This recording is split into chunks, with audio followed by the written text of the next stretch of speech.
All right, we're back. Welcome back to Unqualified Analysis. We are here on a Wednesday because there was stuff going on Monday night that we needed to wait and see on, namely the college football playoff. And today we're gonna be talking about college, of course. Talking about college football, going through the last weekend of bowls, really from Friday on. I would say maybe we'll look at a little bit of Thursday, not too much to get to. A lot of the big stuff happened over the weekend. We got obviously the New Year's Six going on. We got all sorts of stuff happening as far as bowls are concerned. We got a little bit of transfer news here and there. Some guys deciding to go to the NFL instead of transfer. Really one in particular, and we're gonna get to all that today. And we'll try to get there pretty quickly. But you know what? Let's stop. No need to dilly dally. Just take a good gulp of this here caffeinated beverage in a red can, carbonated if you will, and we'll just get right into this thing. All right.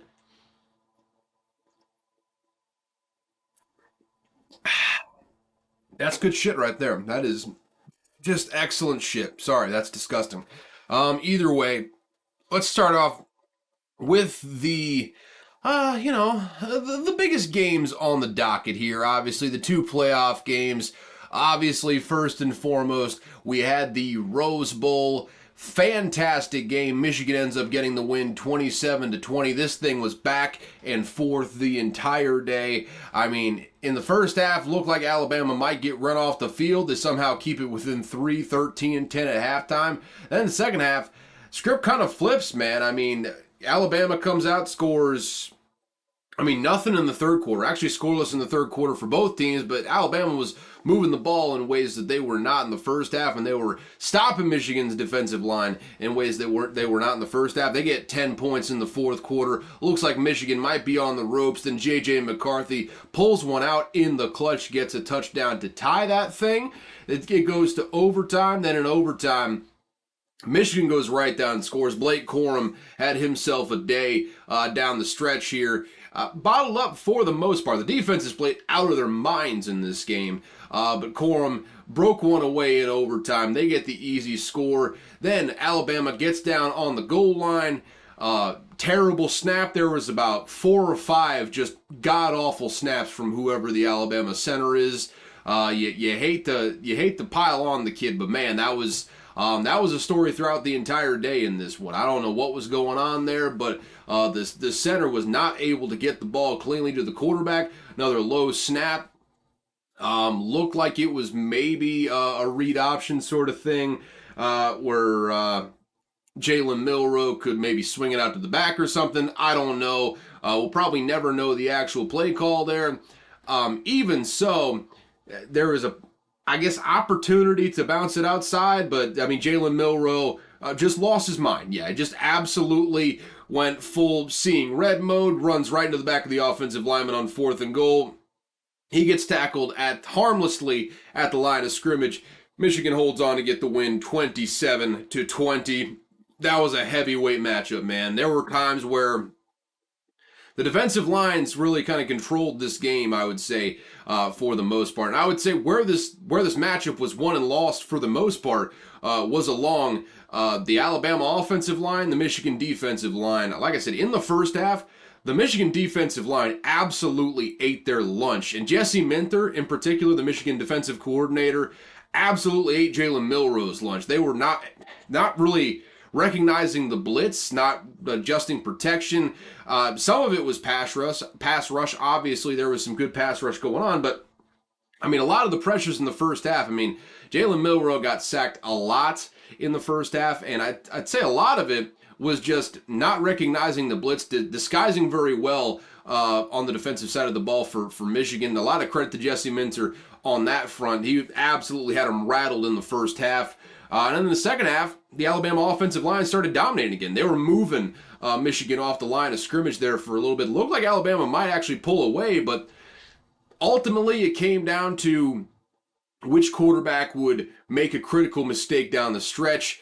That quarterback ended up being Jalen Milroe when the turf monster was out to get him the whole day. And I saw on Twitter J.J. Watt saying that the Rose Bowl had the best grass, bar none, of any field that he was ever on and ever saw. Jalen Milroe seems to have begged to differ, because the turf monster was absolutely just grasping at his ankles all day. He was stumbling, bumbling, fumbling in ways that he usually does not. Jalen Milroe is a dynamic runner, and you don't usually see him stumbling like that. But one of those times he started, stumbling, falling. Ball comes out of his hands, gets picked up by the defense. I believe on the ensuing possession, J.J. McCarthy goes down the field, scores that go-ahead touchdown. And not go ahead, but tying touchdown. And then from that point forward, all of the momentum, Big Mo, on Michigan's side in that one. And hey, straight up, Michigan just earned it, man. They absolutely came out there, dominated along the line of scrimmage. This was, I think, everyone who had watched either of these teams for an extended period of time knew this game was going to be won and lost on the line of scrimmage, and that's absolutely what happened. They dominated on both sides of the ball at the point of attack. The Michigan defensive line ate Alabama's offensive line's lunch, and the Michigan offensive line pushed Alabama around, especially down the stretch there. In that overtime, Blake Corum breaking off that run, huge credit to the offensive line for that. And obviously, the cut that Blake Corum made to break off that final touchdown run was sensational. I mean, it's one of those things where you take a screenshot of, from the backfield, and at the point of attack, there's one or two Alabama defensive players and just Blake Corum there. And if you told someone this ends up being a touchdown, they'd be like, how? And that's how dynamic that cut was. Blake Corum was sensational when they needed him to be the most sensational. But I mean, that's not to say that Michigan offensive line doesn't get a whole lot of credit for that as well. They were playing really well all day, especially in short yardage situations. They were getting pushed. They were leaning on that Alabama defensive line. And Michigan was just the more physical football team, which doing that against Alabama with the absolute behemoths they have on their offensive line says a lot about Michigan and their culture over there. Michigan punches their ticket to the national championship game. I'll touch on it here for just a second, and I'm not going to spend long, just because these people, and if you were on Twitter at all last night towards the end of this game, they're in the Rose Bowl, you know who I'm going to start talking about here. Florida State fans, man, they were in critical levels of cope. They were they were insufferable last night, man. And it's it's one thing, they come in there saying, oh man, Alabama, they really deserve to be in this spot. Obviously, we got hosed. We were absolutely screwed. And to a certain extent, sure, 5 deserving teams, 4 spots, really 6 deserving teams if you count Georgia in there as well. Someone was going to be disappointed, and they decided to choose the most vociferous and annoying fan base in order to screw them, I suppose. But neither here nor there. They're talking about, oh man, we deserve to be in this spot, and Alabama losing like this and looking bad against Michigan. It's all the evidence we needed. We're loud about it, all right? And never mind the fact that they lost by 60, and that's not an exaggeration. 63-3 they lost to Georgia in the Orange Bowl. Never mind all of that. If they would have played against Michigan, the exact same what's the word? Circumstances are met. Everything is exactly the same as it was on Monday night. Michigan would have beat them by 3 scores. That FSU I'm talking about. I don't want to hear about all the deserving shit, whatever. Get over it, guys. I understand. Maybe you quote-unquote deserve to be in the playoff. Maybe you quote-unquote deserve the chance. If I got to see Brock Glenn versus that Michigan defensive line, they wouldn't have made it past the 50. They might have scored 0 points. They might have somehow scored less points than what they scored against Georgia. And sure, I think I don't think all of those opt-outs they had would have, opted out. I think you would have had like the Jared Verses of the world, all the guys that opted out on the defensive side of the ball, Keon Coleman, Johnny Wilson. Yeah, Johnny Wilson, that's the other big time wide receiver they had over there. All those guys would have been in there, so there's a chance maybe they break one off. But you're not going to convince me with the backup quarterback Brock Glenn, or Tate Rodemaker for that matter. It's not like he was lighting up the world when he was in there either. you're not going to convince me that that team would have made it even remotely as competitive as Alabama made it. So I simply don't want to hear it. They're delusional. They're in critical stages of cope right now. Maybe we just need to quarantine them. Danny Cannell, I know what he's doing. I don't. Danny Cannell is a special type of internet person, which I think most of the Florida State fans meant what they were talking about when it comes to all of the, FSU should have been in the college football playoff. No way that Alabama is a better team than FSU. Danny Cannell, I think, is just an internet gremlin. He absolutely understands what he's doing. He knows the right buttons to press to just get people riled up, and then he just presses them over and over again. He's a sicko, internet sicko for sure. But you know what? To a certain extent, I respect that because I see what you're doing, Danny. All the other people, just get over yourselves, man. This is just, there's no way in your mind without being a completely irrational person that you can convince yourself that Florida State would have done a better job against Michigan than what Alabama did. That's just asinine, insanity even. Get over yourself. The revisionist history is just out of control right now for Florida State fans.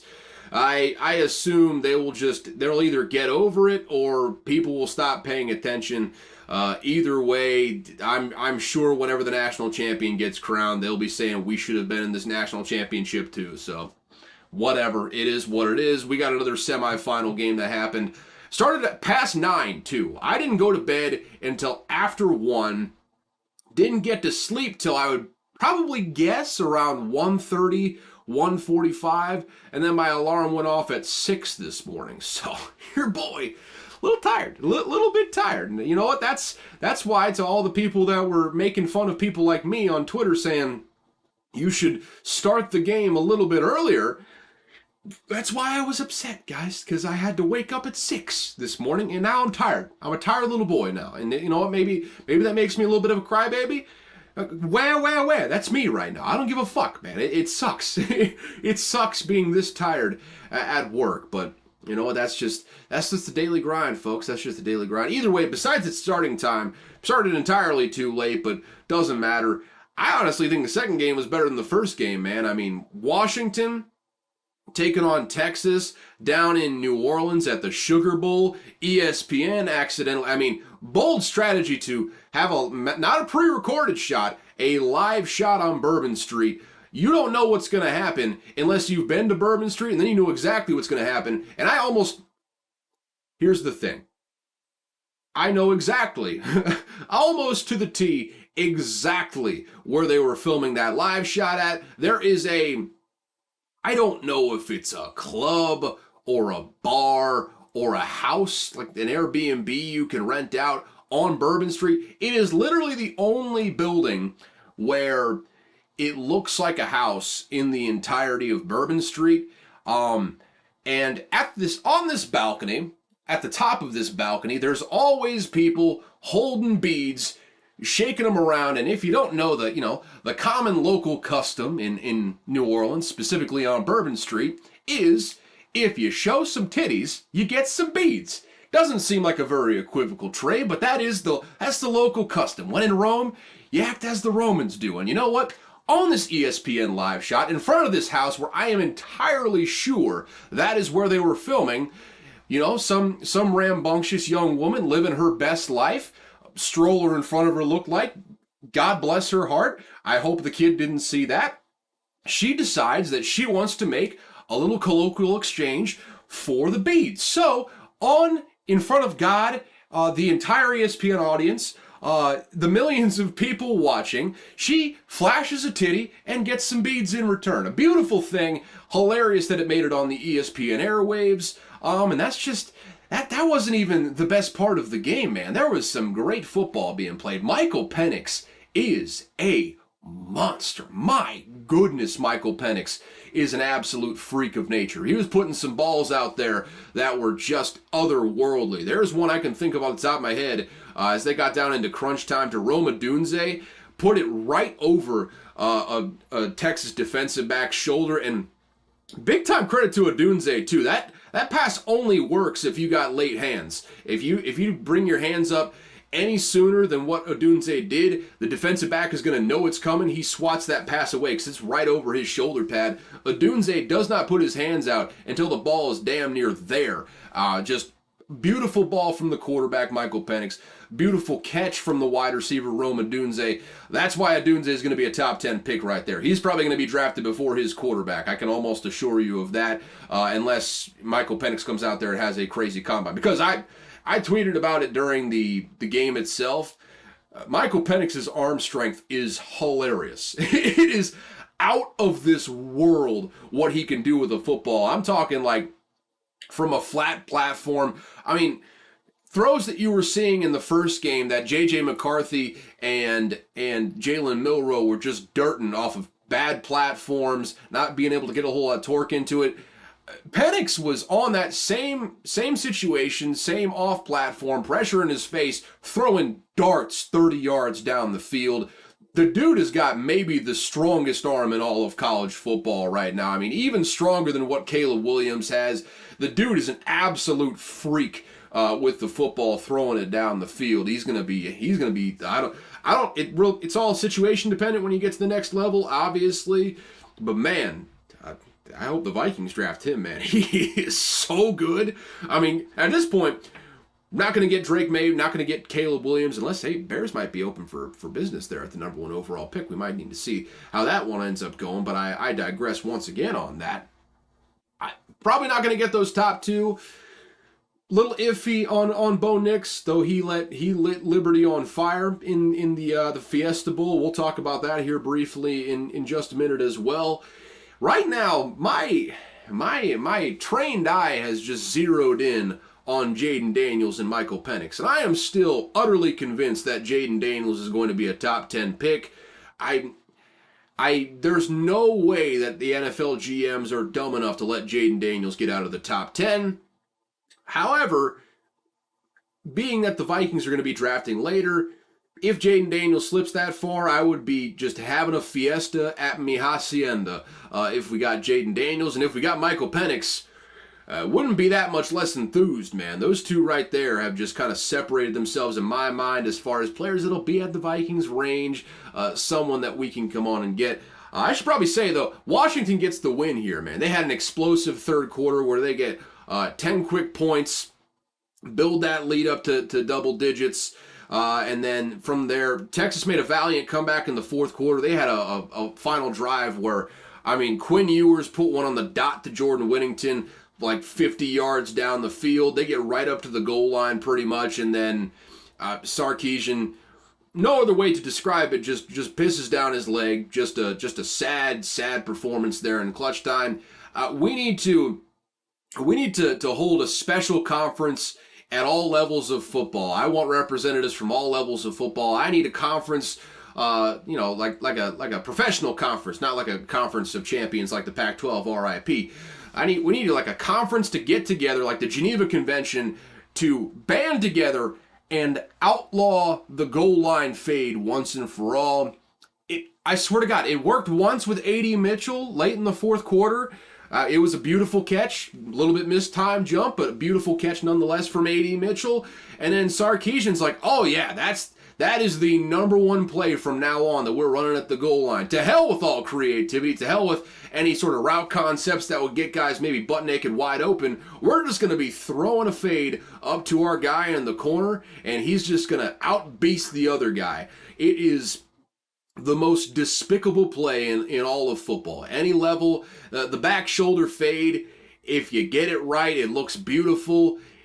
If you don't, which is 90% of the time, you're an absolute idiot. Just ban the goal line fade, dude. We're trying to like get rid of that fumble into the end zone touchback rule. Good rule, by the way. We'll talk about that one on the Friday episode. Still haven't really figured out when I'm going to record that one. I digress. They're trying to ban all those things, though. We should be trying to actually improve the game. Ban the goal line fade. It's just absolutely atrocious. On the strength of that terrible play calling, though, at the end, Texas does not pull it off. Washington gets the win. They punch their ticket to the national championship as well. And just like that, Texas, Alabama are out, and we have got 1 versus 2. The matchup I'm sure everyone saw coming. Not me. I definitely thought it would be Alabama versus Washington. Still, 5-1 on the picks last week. We're red hot once again. Gambling, baby. Red hot. I tell you what, but I digress on that front as well. We have got ourselves a matchup there in the final between Michigan and Washington. Set that to the side for just a second because we still got to keep talking a little bit about Texas versus Washington here for, I mean, just a little bit longer. I feel like we squeezed a lot of the juice out of here. Quinn Ewers, man, he had a hell of a stretch like in the fourth quarter. Made some pinpoint accurate passes. Mentioned the pass to Whittington that was sensational on that final drive that they had. Almost brought them down to win the game there at the end. It was absolutely thrilling football there down the stretch. For the most part, though, did not have a great game. There was rumblings about Arch Manning. At one point, Arch Manning went from not having a helmet on the sidelines to having a helmet on. You know, Quinn Ewers starts to play well after that point, so we'll never know if Arch Manning was really possibly going to go in the game or if they were considering a QB change at that point. I don't know. I think Sarkisian was there the year that I could be wrong. Could be totally mixing up my years of coordinators there. I want to say that Steve Sarkisian was at Alabama when they benched Jalen Hurts and brought in Tua Tagovailoa in the second half to win that national championship game. So keep that in mind. It's not like he doesn't have experience in this sort of situation. Bringing in a quarterback out of the bullpen that no one is unproven, no one really knows anything about. A little bit different with Arch Manning, as you can probably tell from the pregame press conference that they had before then. But I don't know. This makes things real awkward because I'm fairly certain it seems like Quinn Ewers is going to come back for another year at Texas, or at the very least in college football. I feel like the groundswell and reading the tea leaves a little bit, I feel like the Longhorns would rather kickstart the Arch Manning discussion here. It feels like the Quinn Ewers may be a bit of a speed bump to progress, so to speak. I feel like the plan was, and I'm sure I could be totally wrong, feels like the plan was that Quinn Ewers would have one more year. He'd have a good bit of success. He'd go on to the NFL, and then Arch Manning would slip right in there for a redshirt freshman season starting after staying on the bench that first year.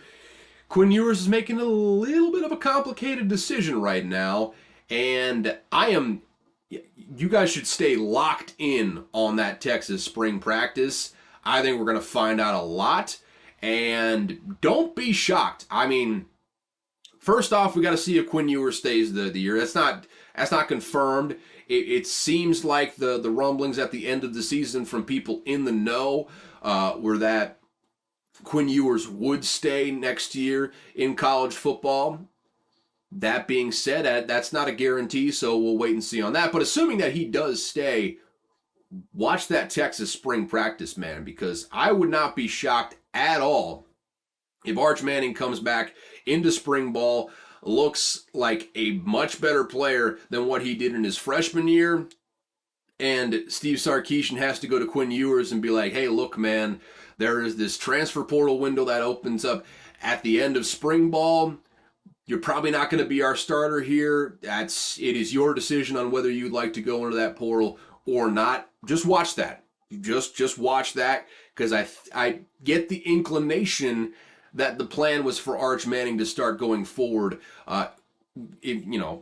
assuming that Quinn Ewers wouldn't come back. So that's probably the most interesting situation to watch going into spring ball, is what happens at that Texas quarterback position, because you got a 5-star, going to be redshirt freshman next year, just chomping at the bit to get in there. Came in with all the polish, all the pedigree in the world with that Manning family, that brain trust to fall back on.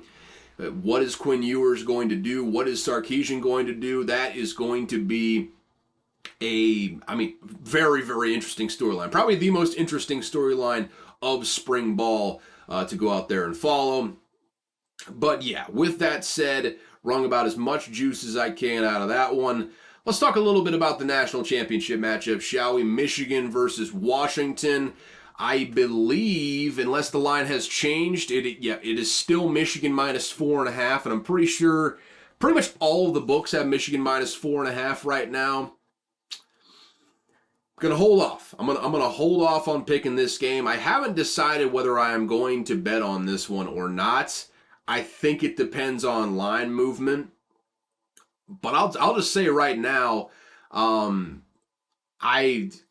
strong lean is Michigan at this point. I feel like the way Washington won against Texas, Texas was able to run the ball on them. I need to get the exact yards per carry numbers in this one.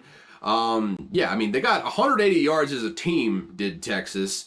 And this is, I mean, Quinn Ewers was able to break off a couple big runs. We're just taking like the top two running backs here. C.J. Baxter and Jaden Blue each had 9 carries, combined for 123 yards on 18 carries. I mean, over 6 yards a carry, a little under 7 yards a carry, and 2 touchdowns in this game. They were able to run the ball on Washington. They just, I mean, for whatever reason, they got away from it throughout the course of the game. Leaned on Quinn Ewers a little bit. I do not get the inclination that Michigan will have that problem. I think Michigan, if they can run the ball on you and they can just shove it down your throat over and over again, they will do that 20 times out of 20, 100 times out of 100.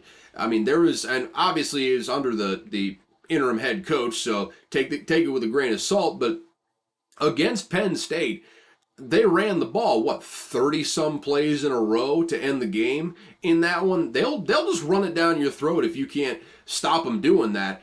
And they were getting pushed against an Alabama defensive front that is superior to the Washington defensive front. No shade to Washington here, but they know their defense is not what Alabama's defense is. Their defensive talent is not what Alabama's defensive talent is. So, I don't know. I got a feeling that Michigan, I don't want to discount the Michael Penix factor. And when you got Michael Penix and 3, I think, legitimate pro receivers like Jalen McMillan, Jalen Polk, and certainly Rome Odunze are probably all going to get drafted in the top 3 rounds, top 2 rounds even maybe. I mean, I can't remember exactly who said it. Maybe it was Tom Fernelli, I want to say, on Twitter last night, said that Washington has a better receiving core than the Kansas City Chiefs. And the crazy part is, not that far off from being true. Washington has the best receiving core in the entire country. And that's even compared to the Texas Longhorns, who probably have the second best wide receiver core in the entire country. Washington is just that much better. So you can't discount the Michael Penix and those receivers factor. When you got that many pros on one side of the ball, things can happen and upsets can happen. But there is just a clear, decided advantage on both lines of scrimmage for Michigan in this one, and the way Michigan wants to play. My strong lean is Michigan. I'm going to wait and see what the line does. If it keeps moving Michigan's way, I'll probably just stay away from it because my heart wants Washington to keep this close and ultimately to win this game. My brain is telling me that might not be the case. I think unless you need an absolute otherworldly performance from this receiving core, and specifically Michael Penix as well, to get this thing done. If you're Washington, and that could totally happen. If you get any bit of slip up, though, I have a feeling that Michigan is just going to run it down Washington's throat. And there's a reason Michigan is favored coming into this one. I'm looking forward to this game. I hope it's a good one. I could see a path for Michigan to break this one open and get a double-digit win. That's next Monday night, though. I am looking forward to that one. Big time, I tell you what. Big time. And hey, looking holistically at this semifinals, is it too much to say this maybe was the best semifinals we've ever had? I mean, last year last year was insane. Let's slow our roll a little bit here. I mean, talking to myself mostly. Last year was out of this world wild. I mean, TCU coming in there and upsetting Michigan, Ohio State. I mean, basically a field goal away from actually winning a national championship last year with C.J. Stroud. Fantastic games. Kind of colored a little bit by the dud that was in the national title game, unfortunately. Can we get maybe a full playoff that I don't think we've really gotten once? Every single playoff has had at least one or two blowouts in it, whether it be in the semifinals or in the championship game. We've not gone through an entire playoff without having at least one blowout in the mix. Maybe this year could be the year. I feel like Michigan and Washington, probably the best matchup we've had in the national championship in a number of years. Certainly the best playoffs so far, I think, as far as evenly matched talent wise. There was so many good teams this year. You had legitimately 6 teams to pick from for 4 spots in the college football playoff, and that made for, I mean, the most balanced field that we've ever had. So, this has been nothing but a success. Just look forward to next year when, Liberty would have been a playoff team this year if we had the 12-team model.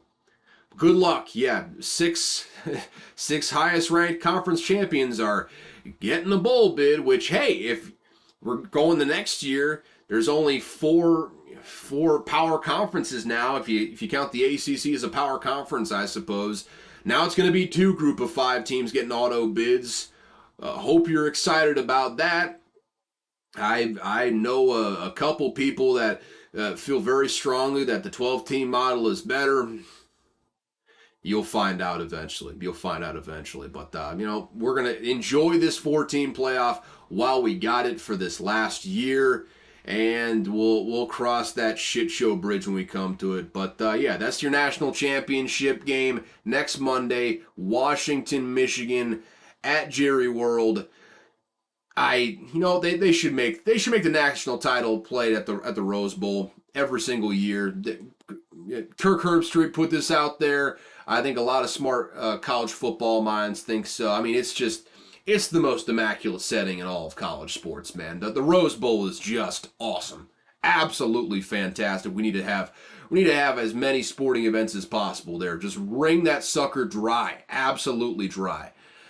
Okie dokie. With that said, let's go through a couple headlines here real quick. Then we'll get back to the bowl season. Cam Ward, briefly alluded to him as we got into this thing. Former Washington State quarterback, had entered the transfer portal and was exploring both that and the NFL draft. Decided to forego the rest of his college eligibility, go into the NFL draft. Understandable. He's not going to be a first round pick. He's a dynamic runner, good passer. He'll find a home somewhere. I don't know what his pro prospects really look like at the next level as far as a long term starter viability wise.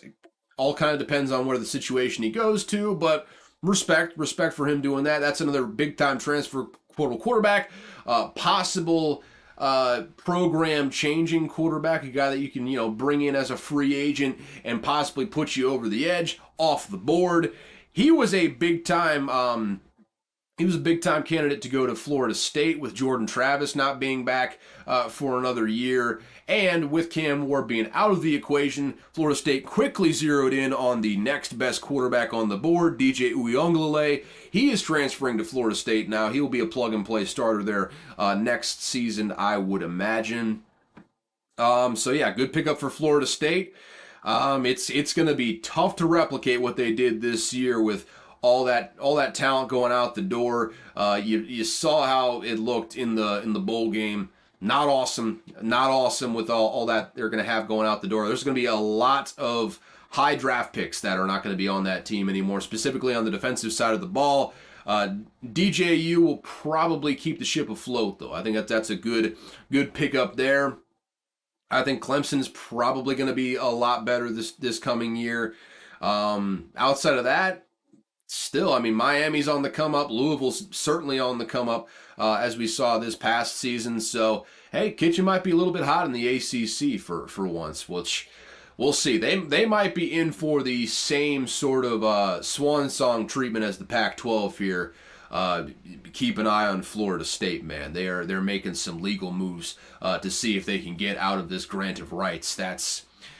It's going to be decided in the courts in all likelihood. Whatever is decided, the courts hold the fate of the ACC in their hand like a baby bird. Just whatever they decide to do is going to be a domino that either causes the collapse of the conference or strengthens it. We'll have to see what happens there, though, man. That TV contract they signed is one of the worst in all of sports history, quite frankly, as far as compensation, and could possibly mean the end of some big brands as far as prominent names on the big stage. So we're gonna wait and see on that one. Either way, good pickup for Florida State.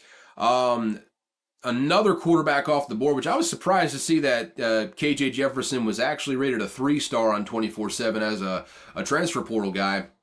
Wild. He's much better than that, quite frankly. But 24/7 has been pretty stingy on their star ratings. So either way, kind of a coup at the last minute. I kind of expected KJ Jefferson to go to one of those bigger name schools. Decides to go over to the Big 12. Not to a traditional Big 12 team, though, if there are any of those left. He's going to UCF. I love this pickup for Gus Malzahn. This is the exact type of situation, the exact type of offense that KJ Jefferson thrives in. You think about what he did under Kendall Briles at Arkansas. His best years were where he was used very much as a runner, used that running ability to play off of it and get easy completions. He was downright efficient in Kendall Briles' offense doing exactly that. Gus Malzahn is going to really play into those strengths. He wants a quarterback that can run the ball, and KJ Jefferson's probably the best passer that he's going to have had at UCF thus far. All due respect to John Rice Plumlee, not the most accurate passer in the world, and KJ Jefferson has his spots too. But that's a big time pickup for Gus Malzahn. That's a pickup that, I mean, you gotta shore things up on the defense. That seems like a constant and unrelenting problem that he's had there with UCF thus far. They can't defend anyone to save their life. But if they figure out some stuff on the defense, maybe get some good pickups over there, no question in my mind, they could be a dark horse to win the Big 12 next year. Not a single doubt in my mind. Fantastic pickup for Gus Malzahn there with KJ Jefferson. I'm looking forward to seeing what he does in that offense. I'm actually really excited to see that one. I think that's one of the best possible destinations that KJ Jefferson could have gone to. As far as pro readiness, probably not going to help you. Certainly didn't help Bo Nix before he went to Oregon. But as far as a fun pickup and a good pickup for Malzahn's offense, love KJ Jefferson there in UCF. And I would imagine going to UCF for what is probably your final year in college football, not the worst gig in the world if you're KJ Jefferson. Not the worst gig at all. The only 4-star portal QBs left to commit are Malachi Nelson, former USC quarterback, and Will Howard. Howard is, we already talked about it, expected to commit to USC. Probably here in the coming days he'll make it official. Nelson is still up in the air. Feels like Miami might be the one to look at for that one. I'm not entirely sure. Not really heard much about Malachi Nelson at all, but Miami was heavily looking at Cam Ward before I think they kind of read the tea leaves and figured out that he was probably going to the NFL draft, more likely so that than going to Miami. Then they kind of zeroed in on DJ Uiagalelei, kind of had a back and forth sort of thing, vying for his talents there with Florida State. Florida State wins out in that one. Now, Miami's just kind of out in the cold. Got Tyler Van Dyke transferring over to Wisconsin. They probably need a guy to come in there that you think can start right away. I don't know if Malachi Nelson is necessarily that guy. Might end up being the latest USC quarterback to just start bouncing around a la Keaton Slovis and JT Daniels. But as far as the musical chairs game goes, seems like there's only one seat left and one guy left for Miami. That just makes a lot of sense that Malachi Nelson would probably consider that one.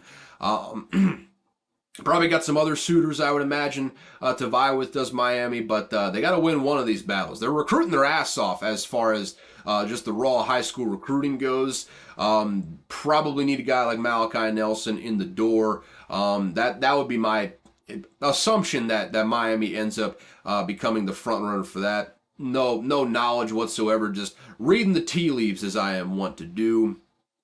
Let's talk a little bit more, ease ourselves back into the bowl games here a little bit. First and foremost, we're going to be jumping around here a little bit. We're not going to go chronologically. Opt-outs are an absolute problem for college football. There's no two ways about it. It's absolutely destroyed bowl season. They've made a lot of these bowls damn near impossible to watch. You don't know. I mean, between the opt-outs and the transfer portal, you don't know who the hell is playing. You got third stringers playing like Florida State with Brock Glenn. It's just an absolute mess. College football is in a completely unsustainable moving pattern right now. If I use those words properly, forgive me if I didn't. I think you know what I'm trying to say. They're in an untenable state that is not sustainable for the coming future. Something is coming down the pipe to where something's going to break and something's going to change dramatically in college football. Don't know how, don't know when, but feels like we are rapidly approaching that point with how just messy the sport has gotten over the last couple of years. The Wild Wild West format that we're in right now feels like we're barreling towards some sort of collective bargaining and some sort of major realignment of college football and how it is adjudicated, how it is run. I'm not here to talk about that, though. It does, however, I mean, just talking about the opt-outs, where those opt-outs hit, it does shed some light on the culture in the building of some of these places. And I would say look no further than that Orange Bowl for an example of what I'm talking about there. Florida State was just ravaged with opt-outs. Their Tate Rodemaker, their starting quarterback for the last 2 games of the season after Jordan Travis went out, he entered the transfer portal. So Brock Glenn, the guy that put up about just the most pitiful performance you've ever seen in the ACC title game, he was playing for Florida State in this one. Didn't have Keon Coleman, didn't have Johnny Wilson, didn't have basically any of their starting front 7. Fentrell Cypress was about the only DB worth a damn playing for Florida State, and hit on it briefly, but Georgia won, and they absolutely plastered Florida State. I mean, it's not like they weren't trying to be merciful in the second half either. They played a backup quarterback basically the entirety of the second half, and they still ran for damn near 350 yards, 5 touchdowns or something like that. Georgia got the win 63-3, and that's because obviously you got Carson Beck, who going to be coming back for another year, going to get a massive NIL bag. I think everyone kind of saw this coming. He's not really what I'm talking about, though. What I'm talking about is guys like their offensive tackle. His name escapes me. Is going to be a first-round pick, though. He played in this game, didn't opt out. Could have opted out, a la Jared Verse, a la Keon Coleman, all those guys that you saw on the Florida State side, but didn't opt out. You got players all over that Georgia roster that could have just decided not to play, that did in fact decide to play because why? Championship DNA, championship culture, and that's what championship cultures do. They don't have opt-outs like this. Maybe they get a couple here and there, but for the most part, unless players going into the transfer portal, it seems like the key guys are still playing at these institutions. Look at Alabama too. Nick Saban, last year in the Sugar Bowl versus Kansas State in a quote-unquote meaningless New Year's 6 bowl game, the number 1 pick in the NFL draft, Bryce Young, and the number 3 pick in the NFL draft, Will Anderson, were both playing for the Crimson Tide in that just demolishing of Kansas State. It feels like opt-outs don't hit equally at all of these programs. It feels like some programs, and hey, another example of that, Bo Nix, he played in that bowl game versus Liberty in the Fiesta Bowl. Bucky Irving, too. They didn't have to play in the bowl game. I think Bucky Irving might still have to go to college for another year, so that's a different story. But Bo Nix, everyone knows he's gone for the NFL draft. Everyone knows he's not coming back. He did not have to play in that bowl game for Oregon. He did play in that bowl game for Oregon, and he put up giant numbers. They absolutely buried Liberty. You can just see it across all of college football. It's an unsustainable part where it's at right now. It's an unsustainable state to be in college football.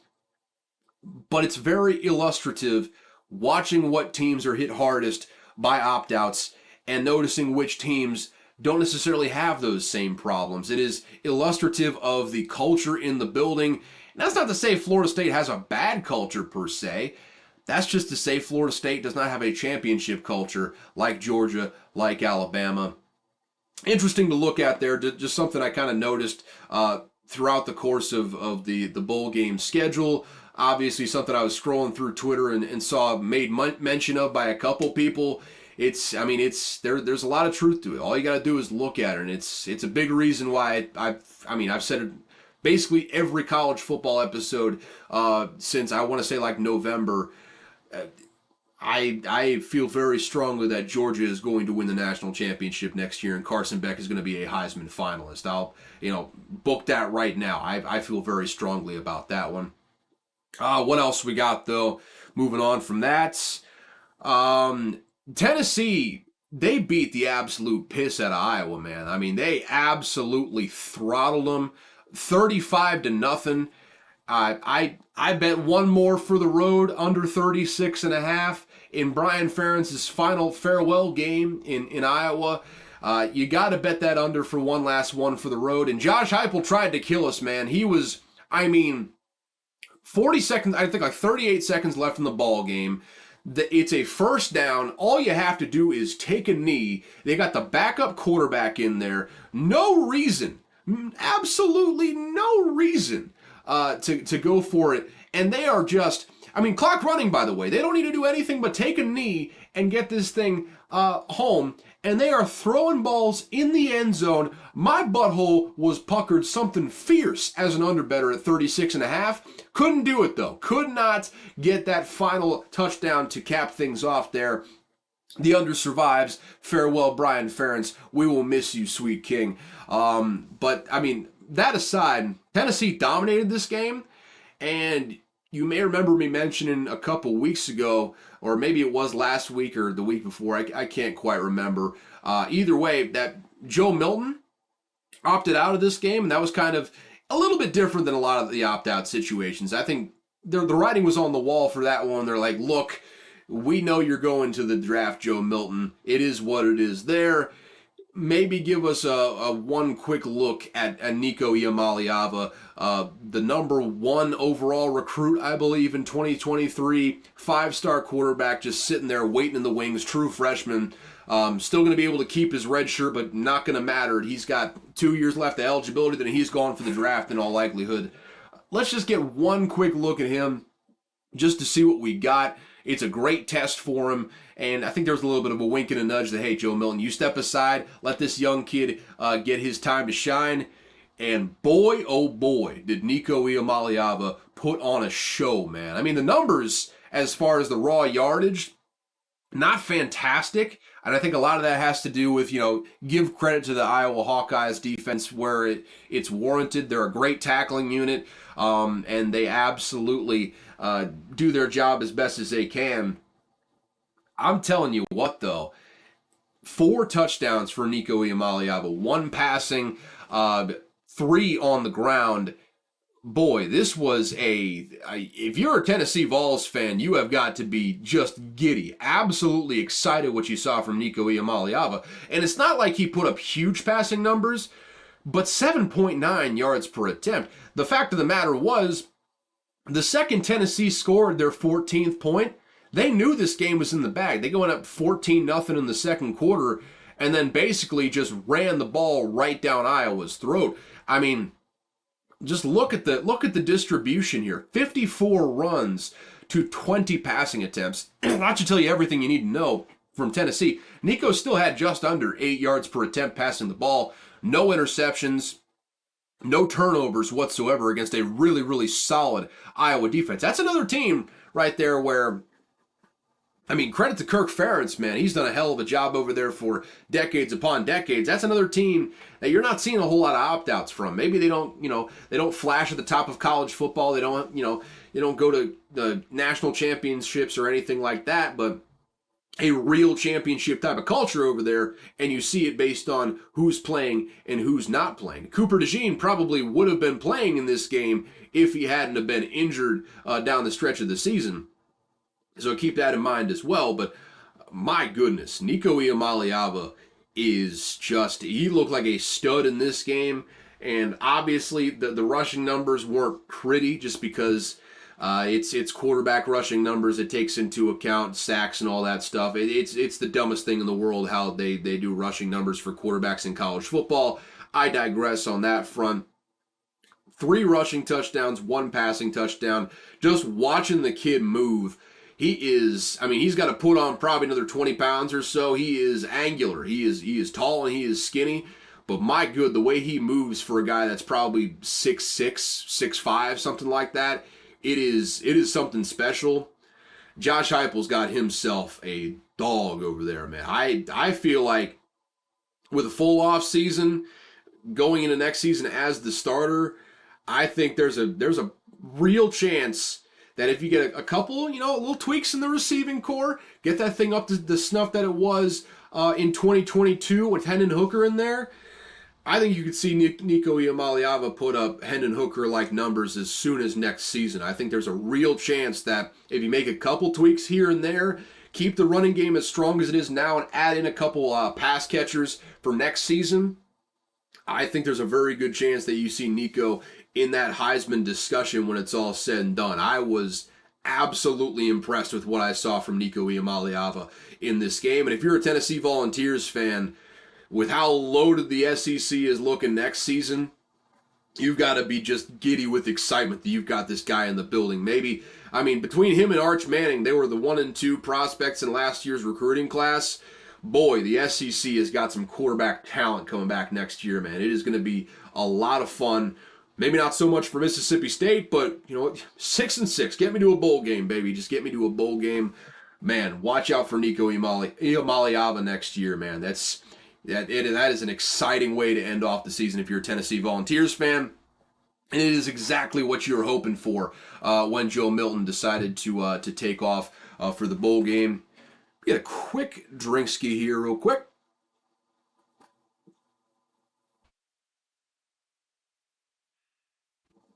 And we will continue on here. I'm going to try and keep these last couple brief.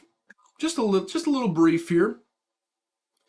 But first and foremost, Liberty really looked like a playoff contender, huh? Yeah, that's a playoff team right there, boys and girls. I mean, everyone watched that game against Oregon, and I'm sure you thought, man, that's a team that looks like they should be in the playoffs, man. Hey, they would have been in the playoffs if we had the 12-team model this year. Just keep that in mind. I'll keep saying that till the cows come home. That 12-team model, if it was just the top 12 teams in the nation, it'd be rinky-dink. But you add in automatic qualifiers, and it's about the most rinky-dink, Mickey Mouse bullshit sort of model that you could possibly conceive. Good luck. Can't wait for that dumb bullshit to start. I'm just enjoying the last year of the 14 playoff while we have it. I thought it should have expanded to 6, but instead, why not just fucking triple the size of it? That'll make everything better, and then put in some rinky-dink automatic qualifier shit. Yeah, congratulations to Oregon, by the way. Bo Nix lit this dog shit Liberty team on fire. And maybe dog shit is a little bit strong. They were 13-0 coming into this, but with the 133rd ranked strength of schedule, didn't play a single Power 5 team all year, and they played a real team, and boy oh boy, they got a pissed off Dan Lanning, a pissed off Bo Nix, and boy did they make Liberty pay in this one. Bo Nix 5 touchdowns, 363 yards. Bucky Irving had 117 yards. Ty Johnson had 172 yards as well. All Oregon players. It was a bloodbath. yeah, good luck. Have fun. And hey, if we just kind of extrapolated from this season, pretend that the Pac-12 doesn't exist, if you will, like it won't next season. We would have had Liberty and I believe SMU in the dance. So yeah, good luck. Good luck with that dumbass rinky-dink 12-team format that you've got for next season. I hate it here, Dad. I absolutely hate it here. Either way, we move on from there. As much as it pains me to admit, gotta be real here. I like to think a semi-objective observer here, and coming from someone who is arch rival, you gotta lend a little extra credence to this. Ole Miss has to be considered a serious national title contender in 2024. There's no way around it. They officially landed Walter Nolan out of the portal, the number one player.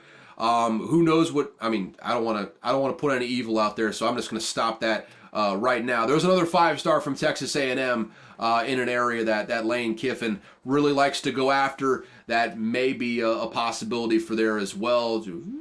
Maybe look for an Alabama or Georgia in that mix for that player too. But either way, even without that said, I mean, Ole Miss has, I don't know if it's certainly a top 5 transfer recruiting class. Let me see, transfer portal team rankings 2024, and we'll get a quick look at that here right now. Yeah, Ole Miss has the number 1 portal class. Got Walter Nolan, that 5-star.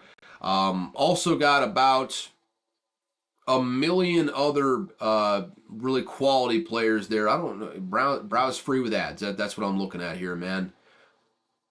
What the fuck? What the fuck? 24/7 Sports. What is you doing, girl? What is you doing? But yeah, they got the number 1 portal class right now, and it's all at key positions. They have loaded up on receivers in this transfer portal. I'm not going to go through all of them, but they already had Trey Harris, who has to be there for another year. As far as eligibility and stuff is concerned. They had Jackson Dart in the building. They had Quinshawn Judkins. They've been recruiting well on the defensive side of the ball. Then they bring in Walter Nolan, 5-star out of the portal. They bring in a bevy of 4-star receivers on top of what they already had. And they remind me, just based on what they've done in the portal, they remind me so much of what Florida State was going into last year. If you think back to, I don't know, like June, July of last year, what we thought of Florida State, they were gearing up for a championship run. You had an experienced quarterback in Jordan Travis. You had all those pieces they had in place, and then you go out there and you get a Keon Coleman. You already had Johnny Wilson in the building. You get all sorts of players up and down. You go get a guy like Fentrell Cypress on the defensive side of the ball at defensive back. You get weapons all over the field, and everyone's thinking, man, this Florida State team right out of the gate looks like one of the best teams in the entire country. I think, I cannot stress enough how much it pains me to say this as a Mississippi State fan. You have to look at Ole Miss the exact same way, especially after what they did versus Penn State. And I don't know what the hell Vegas was smoking on whenever they made that line, but it was minus 4.5 for Penn State before kickoff. Easiest money I've made in my entire life betting Ole Miss plus 4.5. They won by 13 points, and it really wasn't even that close. Drew Aller and all them got a garbage time touchdown late in this game. They looked atrocious throughout this one. Again, based on same things we've been talking about, opt-outs all over the field. I mean, especially on the defensive side of the ball. Chop Robinson wasn't there. A couple other guys. I know Olu Fashanu was not in there either. All-star, all-American sort of left tackle. He'll probably end up being a top 10 pick at the very worst, probably a top 5 pick. He's that special of a player, whereas Ole Miss had none of those opt-outs because basically all their players are too young to opt out at this point. So yeah, you saw that one coming a mile away, but with what they had on the field versus Penn State, the way they handled business there, they finished the season 11-2, and they have gone, no other way to put it, all in the transfer portal. I mean, all in. All that NIL dollars they've had, saved up. They've been talking about that collective over the last couple seasons. It feels like at this point they have pushed all their chips to the middle of the table, and they have gone out and put together a roster through the portal, augmenting what they already had in the building. Well, with all the guys I just named, to where I think you legitimately need to think about Ole Miss. If it were a 4-team model next year, I think you need to legitimately think about Ole Miss being in that discussion for a 4-team playoff. Certainly in the 12-team model, they should be shoo-ins to get in unless they have a disappointing season next year. You have got to be thinking championship or bust next year for Ole Miss, especially considering if Billy Napier gets the axe over there with Florida. If I were Florida, I would be just paying out the ass to go get a guy like Lane Kiffin too. You don't know if you're going to have this sort of crew together after next season. You know you've got it for 2024. 2025 is simply not a guarantee. Ole Miss has got to be thinking championship or bust next year. And again, it pains me to no end to say that, but it's the reality of the situation. They have put together a legitimate championship type of roster with what they've got going on there in Oxford. All I can hope is that Mississippi State can piss in their Cheerios. That is my greatest hope for next season. Just give me something fun, Jeff Levy. Just give me something fun. Hopefully we can win the Stonka Burnside sweepstakes here this weekend. Announcing his commitment decision at, I believe, one of the All-Star Bowls. I think Army All-American Bowl or something like that. I don't know. Either way, another big recruiting weekend coming up here for Mississippi State. Knock on wood, cross fingers. Hopefully we land Stonka. That would be a huge get for Mississippi State. But yeah, not Liberty. I just looked down at my phone and saw Liberty. Ole Miss, they're on fire right now. There's no two ways about it. Enough of me pumping them up, though. Let's pump up someone I really want to pump up, actually. Arizona. Boy, Arizona is such a good football team. I mean, they're a serious Big 12 contender next year. They may be the leaders in the clubhouse going the next season to win the Big 12. I mean, with a true freshman quarterback right now in Noah Fafita, if Jed Fish stays there another 2 years, don't be surprised they start really making a playoff push. I mean, there's a real chance they make the 12-team playoff next season. They have been nothing short of spectacular. I mean, nothing short of spectacular. They have been on fire this past year, to say the least, and especially since Noah Fafita got in there, it's been a revelation. And no two ways about it. It's been nothing short of a revelation. I mean, in the bowl game against Oklahoma, and yes, they did not have Dylan Gabriel. Jackson Arnold started, did not look fantastic against the Arizona Wildcat defense. I'm kicking myself for not betting on this game because I thought Arizona would end up doing this, and they absolutely did.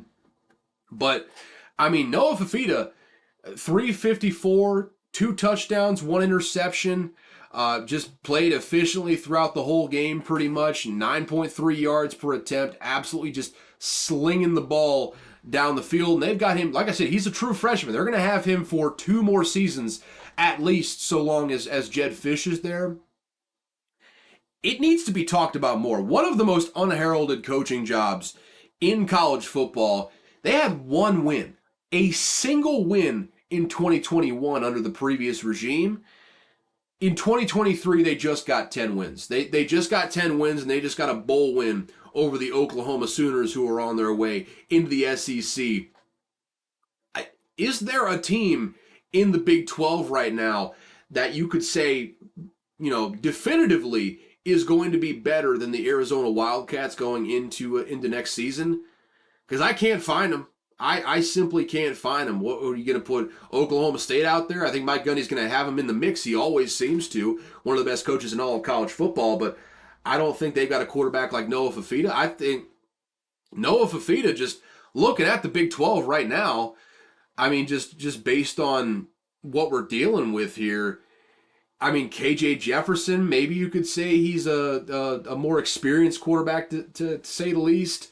Kansas State, that they got that guy Johnson. I forget his first name. I always forget his first name, and I apologize to that man. He doesn't deserve that.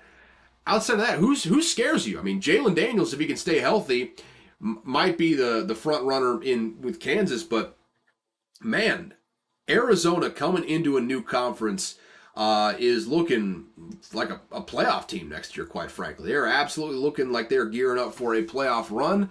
I can't wait for it, dude. I think the Big 12 next year, obviously Texas and Oklahoma leave, but top to bottom, I mean, with the additions they had in the four corner schools, I mean, Arizona State, who knows, still probably going to be one of the worst teams in the entire conference. I think that do they still have Jaden Rashada? Did he enter the portal?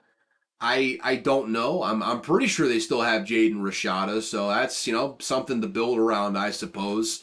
It's gonna be quite an interesting way to go there. But outside of that, I mean, Arizona, Colorado finding its way back in there. I think they'll be better than what they showed this last season. Utah, always in the mix. They're going to have Cam Rising back for his 18th season in college football. That should be fun. I think you're going to see a lot more of the Utah team in 2022 than what you saw from Utah in 2023. I think you're still going to have that physical defense, but you're going to have a little bit more offensive firepower with Cam Rising back in the building. The additions that the Big 12 made, I think really, really solid. I think that maybe the Big 12 isn't the cream of the crop anymore, but I think they're clearly the third best conference after after the obvious, the Big 10 and the SEC in whatever order you want to put those in. Big 12 has just positioned itself to be a fun conference year after year after year. I can't wait to see what this thing turns out the next season. Arizona might be the cream of the crop in that conference, though, and I can't wait to watch it. I really can't wait to watch it, quite frankly. Let's just go through real quick, wrap up the rest of the bowls that happened over the course of the last weekend. Yeah, Kansas State beat NC State. Johnson. Avery Johnson. That's the guy. White guy. For whatever reason, I thought Avery Johnson was a black dude. Going to Kansas State, I'm not entirely sure why I thought that, but yeah, freshman quarterback out of Wichita, Kansas. Shout out to Darius Butler. Wichita, that's how you actually pronounce that. Don't get me wrong there, but yeah, that's Avery Johnson's operation going forward there. Had a nice little bowl game, so we'll have to see how that goes. Kansas State got the win over NC State in the Pop-Tarts Bowl, and then the mascot went down in the giant toaster. He was served just alive for the winning Kansas State Wildcats to just devour alive, man. And it was a beautiful bloodbath. As the poet Big T on Twitter put it, a Pop-Tart that just, an edible mascot that just yearned for death. And you know what? You love to see it. You absolutely love to see it.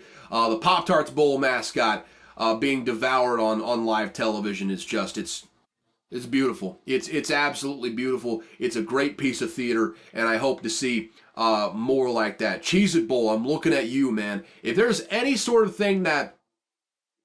bowl that is sponsored by anything edible, you need to have edible mascots from here on out, man. A mascot that is dancing and yearning for death at the end of the day. I mean, the guy was being dropped into the toaster with a sign that said, "Dreams do come true," as he is getting ready to be sacrificed to the gods of college football. That's beautiful. That's love of the game right there, man, and we need more of that out of our mascots. Devourable mascots is the reason for the season here, folks. The reason for the season.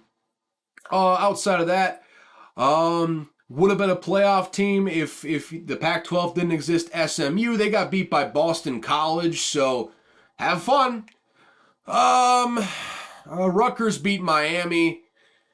Miami's in a weird spot. They've been recruiting their ass off. They're going to need to see some real improvement next season. I think they're in for an 8-9 win team next season. I think they got to figure out the quarterback position. But Mario Cristobal's been recruiting his ass off every single year that he has been down there in Miami.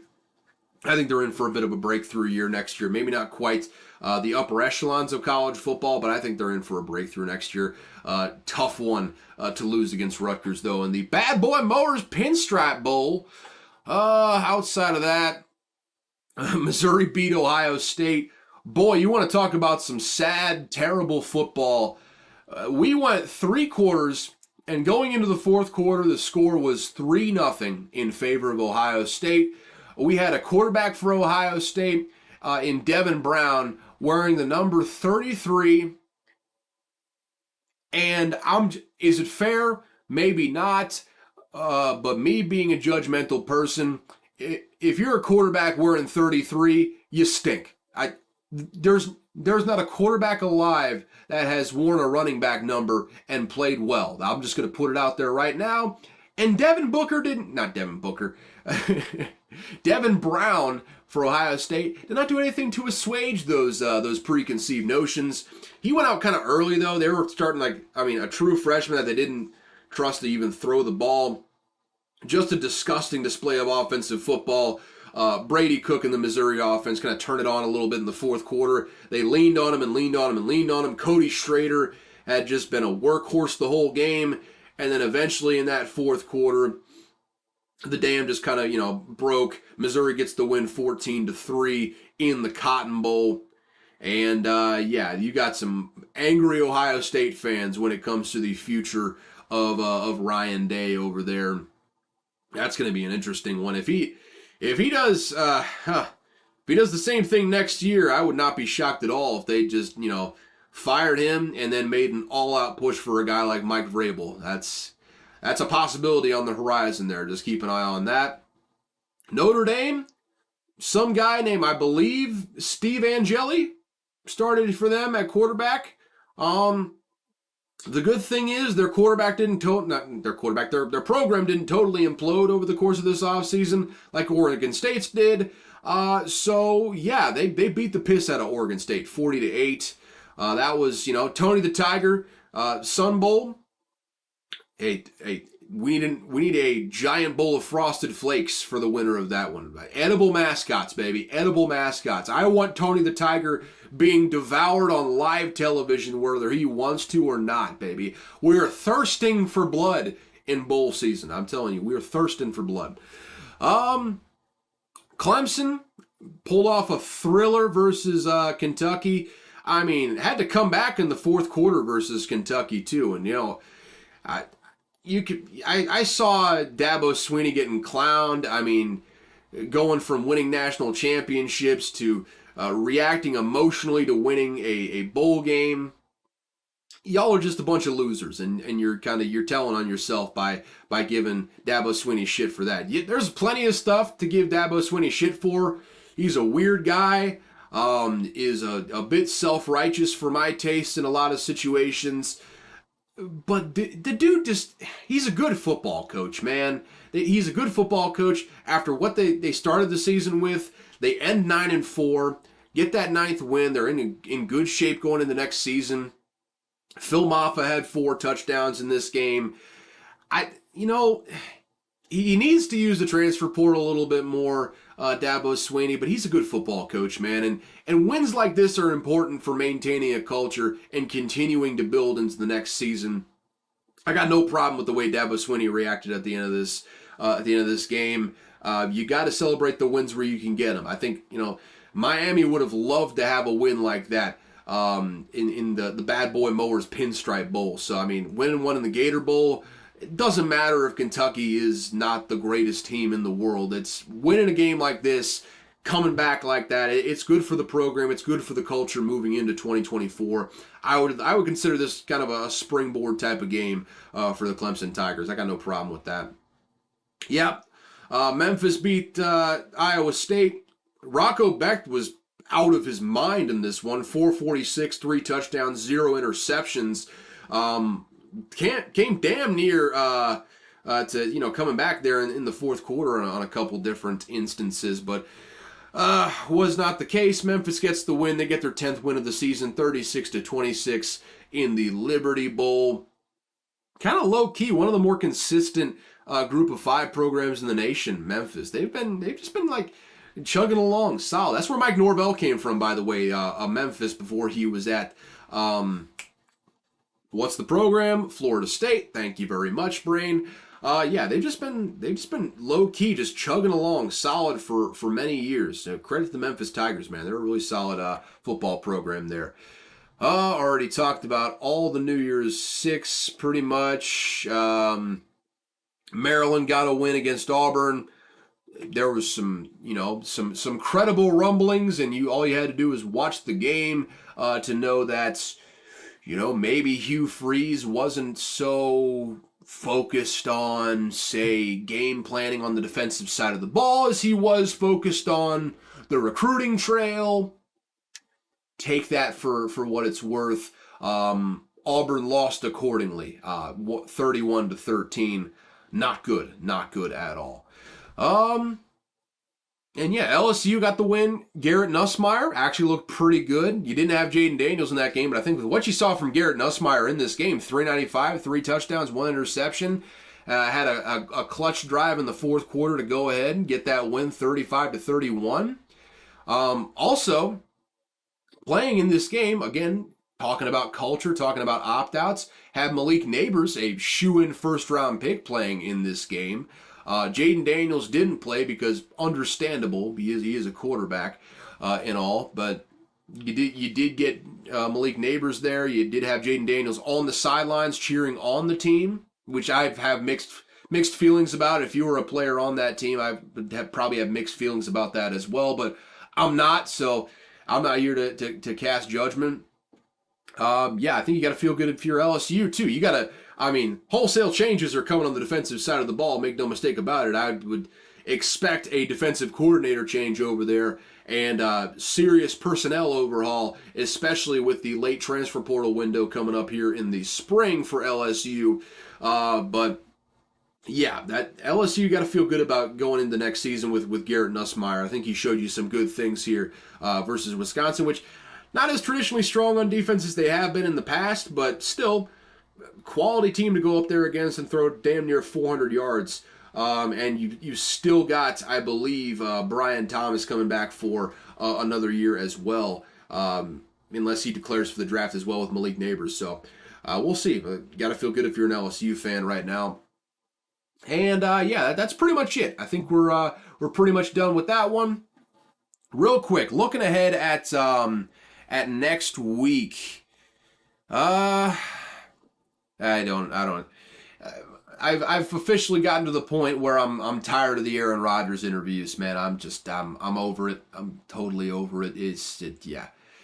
I'm ready for that stuff to stop happening now at this point. I love the Pat McAfee show. It's one of my favorite shows to listen to, but Aaron Rodgers is just an insufferable human being. That is just the most annoying human on the planet. And yeah, I agree. And I usually don't agree with this person, but I agree wholeheartedly with what Nick Wright said about it on First Things First last week.